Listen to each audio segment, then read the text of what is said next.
کشمیر وہ جنت نظیر وادی جسے زمین پر فردوس کہا اور لکھا گیا ہے، آج بھارت کے ظالمانہ اور جابرانہ قبضے کی وجہ سے مقبوضہ کشمیر کے نام سے جانی جاتی ہے۔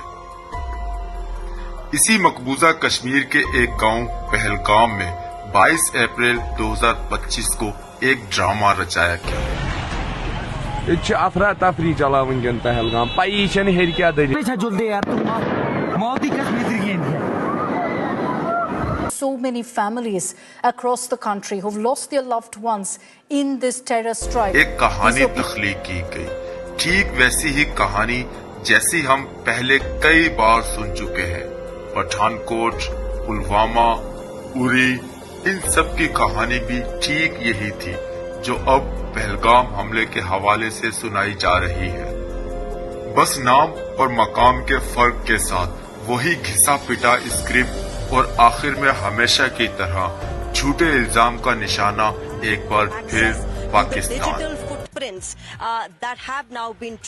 پاکستان میں اٹیک کیا اور پیچھے سے سپورٹ کس نے کیا؟ ISI نے۔ لیکن آخر کب تک بھارت حقیقت سے آنکھیں چراتا رہے گا؟ کب تک اپنی عوام کو جھوٹ بول کر بے وقوف بناتا رہے گا اور ان کے جذبات سے کھیل کر اپنا ووٹ بینک مضبوط کرتا رہے گا؟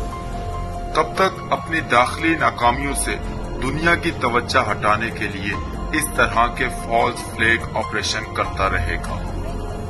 جیسے ہی میڈیا پر یہ خبر نشر کی گئی کہ پہلگام میں کوئی دہشت گردانہ حملہ ہوا ہے، بھارتی میڈیا نے بنا کسی تحقیق، بنا کسی ثبوت کے چیخ چیخ کر پاکستان کو قصوروار ٹھہرانا شروع کر دیا۔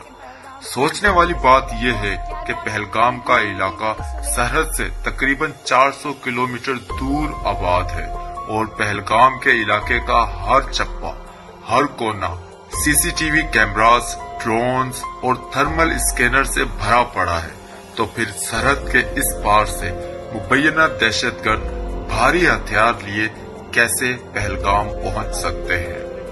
نہ کوئی فوٹیج، نہ کوئی گرفتاری اور نہ کوئی ثبوت۔ پھر بھارتی میڈیا کو کیسے پتا چل گیا کہ اس جھوٹے حملے میں پاکستان ملوث ہے؟ بھارت کے پاکستان پر لگائے گئے یہ جھوٹے الزامات ایک بار پھر اس بات کی عکاسی کرتے ہیں کہ کس طرح بھارت ریاستی بیانیے اور داخلی ناکامیوں سے توجہ ہٹانے کے لیے پاکستان کو مورد الزام ٹھہراتا ہے۔ بھارتی حکام اور میڈیا اکثر حملوں کے فوراً بعد پاکستان پر الزام عائد کر دیتے ہیں، جبکہ مکمل تحقیقات میں ہفتے یا مہینوں لگتے ہیں، اور جب عالمی طور پر تحقیقات ہوتی ہیں تو سارا کھیل جھوٹ نکلتا ہے۔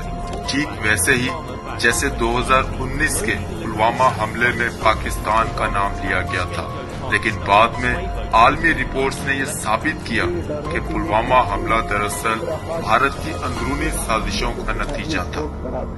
کسی BJP کے آدمی کو مروا دیں، امپورٹنٹ ایسے کام کرا سکتے ہیں، از کیپیبل آف دیٹ۔ جو پلوامہ کرا سکتا ہے وہ کچھ بھی کرا سکتا ہے، جو پلوامہ کرا سکتا ہے وہ کچھ بھی کرا سکتا ہے، جو پلوامہ کرا سکتا ہے وہ کچھ بھی کرا سکتا ہے۔ دلچسپ بات یہ ہے کہ ایسے جھوٹے الزامات عموماً الیکشن سے پہلے یا کشمیر میں انسانی حقوق کی خلاف ورزیوں پر عالمی دباؤ کے وقت سامنے آتے ہیں۔ بھارتی میڈیا اور حکومت مل کر ایسا بیانیہ بناتے ہیں جس سے عوامی جذبات کو بھڑکایا جائے اور حقیقی مسائل کو چھپایا جا سکے۔ جب جب مقبوضہ کشمیر میں انسانی حقوق کی پامالی، مسلمانوں پر ظلم اور اقلیتوں کے خلاف تشدد بڑھتا ہے اور بھارت کو عالمی سطح پر تنقید کا سامنا کرنا پڑتا ہے، وہ اکثر اس طرح کے جھوٹے ڈرامے رچا کر پاکستان مخالف بیانیہ اپنا لیتا ہے۔ مسلم کا سین نہیں ہے، یہ انسانیت کا قتل ہے۔ انہوں نے وہاں سے کیا کیا؟ ہم بول رہے تھے مطلب امن سے رہنا چاہیے، یہ وہاں سے ان کو اشارہ کر رہا ہے کیمرہ بند کیجئے۔ انہوں نے وہاں پہ لائیو کٹ کیا اور جیسے ہم نے بات ختم کی وہ بول رہا ہے چلو پھر سے کیجئے۔ جب بھارت پاکستان پر جھوٹے الزامات کی بوچھاڑ کر رہا تھا، اسی دوران پاکستانی اور ایرانی سیکیورٹی فورسز نے مل کر بھارتی ایجنٹ اشوک چترویدی کو ثبوتوں کے ساتھ رنگے ہاتھوں گرفتار کیا ہے۔ اشوک چترویدی کا مقصد بھی کلبھوشن یادو کی طرح ہی خطے میں تخریب کاری،